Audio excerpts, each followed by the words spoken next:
দীর্ঘ বছর ধরে উদয়পুর গোকুলপুর স্থিত সরকারি 4টি দপ্তর 4 জায়গায় কাজ চলছিল, আর এতে করে জনগণের ভীষণ অসুবিধা হচ্ছিল। অপরদিকে সরকারেরও খরচ হচ্ছিল অনেক বেশি।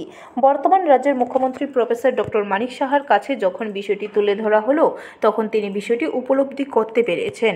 অবশেষে মুখ্যমন্ত্রীর নির্দেশে উদয়পুরে গোকুলপুর স্থিত 4টি দপ্তর যথাক্রমে কৃষি দপ্তর গুমতি জেলা, হর্টিকালচার গুমতি জেলা, ডেপুটি প্রজেক্ট অফিস এবং কৃষি দপ্তরে ইঞ্জিনিয়ার সিভিল, এই 4টি দপ্তরকে একই ছাতার নিচে নিয়ে আসার পরিকল্পনা নিয়ে কাজ শুরু করেছেন।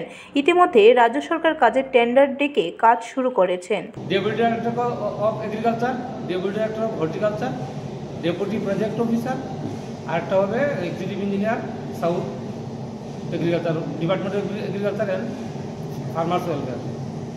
মোট কাজটা শুরু হয়েছে কতদিন হবে? কাজটা শুরু হয়েছে মোটামুটি 21 মাস 22 মাস হবে। শেষ করার কথা 24 মাসের মধ্যে আশা করি শেষ করব। এটা কয়তলা বিল্ডিং? দুতলা না তিনতলা? তিনতলা বিল্ডিং। কাজটা আশা করা যাচ্ছে যে আর কত মাসের ভিতরে কাজটা শেষ করা যাবে? 3 মাসের মধ্যে শেষ হবে। ব্যুরো রিপোর্ট, খবর ত্রিপুরা।